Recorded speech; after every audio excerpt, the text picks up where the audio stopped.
Heute hören wir von dem renommierten Herzchirurgen Dr. Lloyd Rudy einige Berichte über Nahtoderfahrungen. Das Interview führte Dr. Michael Milligan, Präsident der American Academy for Oral Systemic Health.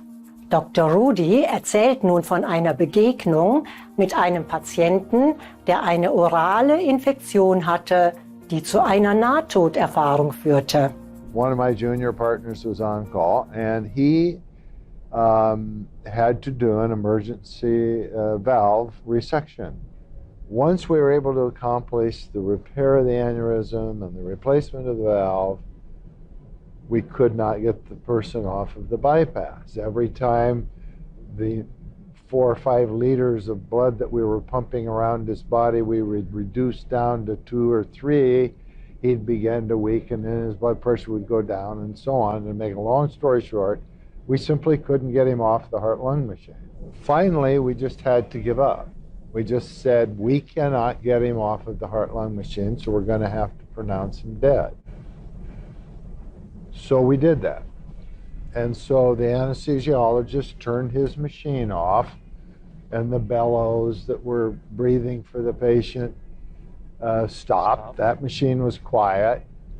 The anesthesiologist went into the surgeon's lounge. He hadn't eaten anything all day, so he went in to have a sandwich. Then the people who usually clean up the instruments and all that were coming in and taking away all these tools. And my surgical assistant closed the patient in a way that a post-mortem exam could be done, because anyone who succumbs on the table by law has to have an autopsy. So he closed him up briefly, just a couple 3 wires here and big stitch to close his soft tissue.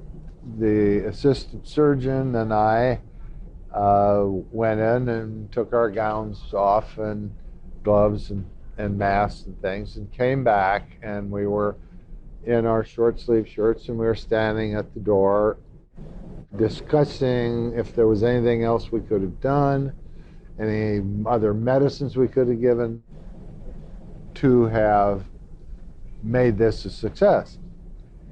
And as we were standing there, it had been at least 20 minutes.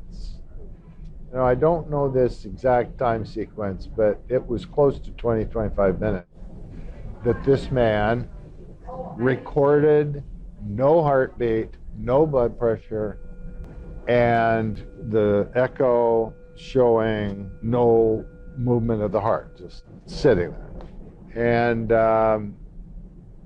all of a sudden we looked up, and the surgical assistant had just finished closing him, and we saw some electrical activity. And pretty soon the electrical activity turned into a heartbeat. Very slow, 30, 40 a minute. Yeah. Why is he so bradycardic? And we thought, well, that's kind of an agonal thing. And we see that occasionally, that the heart will continue to beat even though the patient can't generate a blood pressure or pump any blood. Well, pretty soon we look and he's actually generating a pressure. Now, we're not doing anything. I mean, the machines are all shut off, and we're stopped all the medicines and all that. So I start yelling, get anesthesia back in here, and get the nurses. And to make a very long story short, without putting him back on cardiopulmonary bypass, heart-lung machine and stuff, we started giving him some medicines, and anesthesia started giving him oxygen, and pretty soon he had a blood pressure of 80, and pretty soon a blood pressure of 100, and his heart rate was now up to 100 a minute.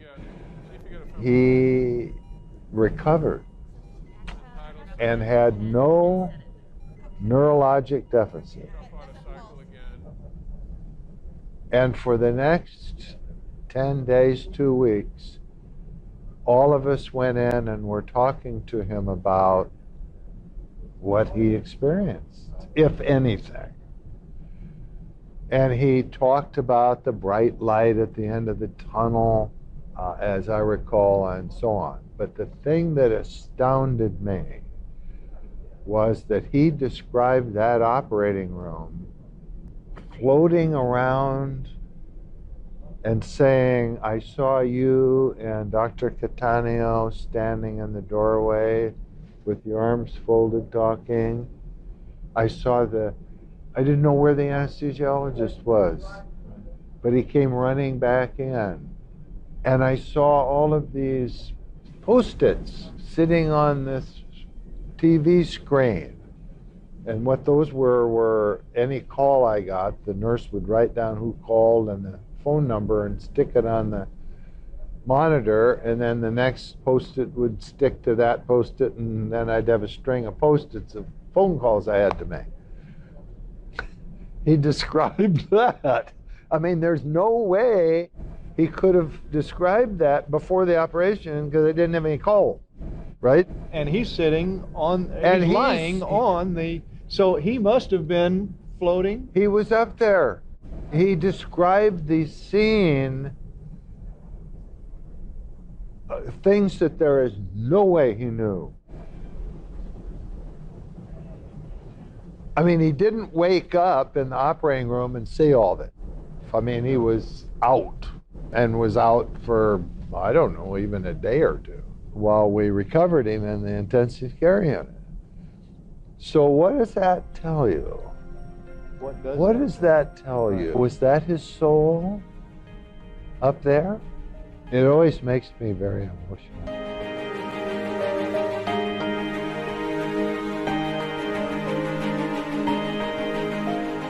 Wir nehmen uns einen Moment, um Gott für die Fürsorge um all unsere Seelen zu danken. Wenn wir zurück sind, hören wir eine andere Geschichte von Dr. Lloyd Rudy. Bitte bleiben Sie bei Supreme-Master-Television.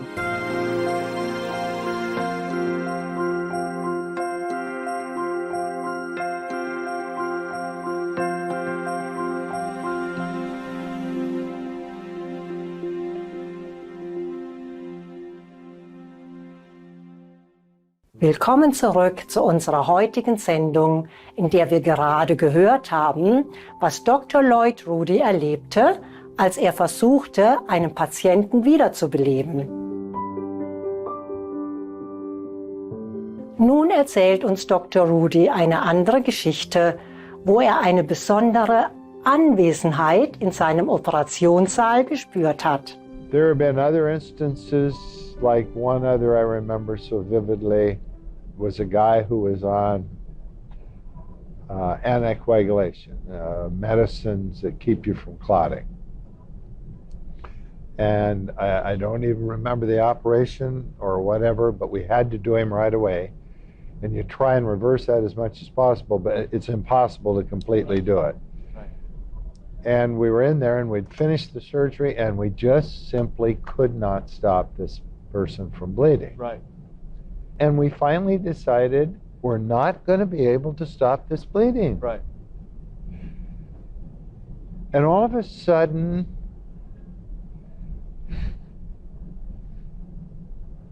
nobody spoke. Because everybody in that room felt a presence. Right. And I mean, the anesthesiologist and I talked about it afterwards. I mean, there was no question. There was a presence in that room. Right. And he stopped bleeding just like that. How do you explain that? What is your take on that, Dr. Rudy? Oh, there's something out there that, you know, people with faith believe is there. Some people call it God, some people call it other things, Buddha or Muhammad or whoever. It has convinced me there is something out there. Something out there.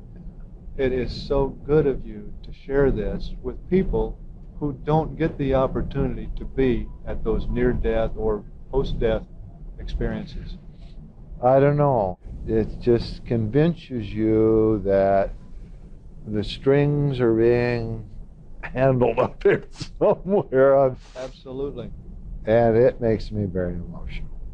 I can tell. It does me as well. And I'm so pleased that you would share this with these people in this video who just don't get that opportunity. Is there any last things that you'd like to say? Just that I presented this case to 13 other cardiac surgeons throughout the country in a special meeting, and they had several similar experiences, not quite as dramatic as the one I had. But everybody that deals with that every day has had those experiences. So it's not just me.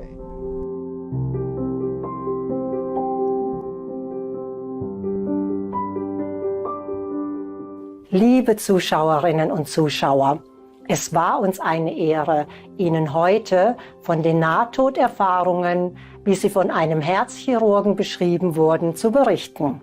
Wir möchten Dr. Michael Milligan dafür danken, dass er uns erlaubt hat, dieses Interview bei Supreme-Master-Television auszustrahlen. Zum Schluss der heutigen Sendung hören wir noch die folgenden weisen Worte unserer geliebten höchsten Meisterin Qinghai. Master, for people who have near-death experiences, how far a level can they reach? It depends on, mostly they just go to the astral level. That's why they can come back. If they're far gone to the second or third level even, they cannot come back anymore. Because the astral world has a threshold between astral and this world. These are our neighbors, you see. Only people go to hell or astral heaven can come back to this world afterwards. Otherwise they cannot, okay? Oh, yes, Master. Yeah. So only astral heaven then. But astral heaven is very beautiful, eh? You go there and you think it's the ultimate. You never want to come back here. You never imagine that anything could be more important, more glorious, more beautiful than the astral heaven that you happen to see.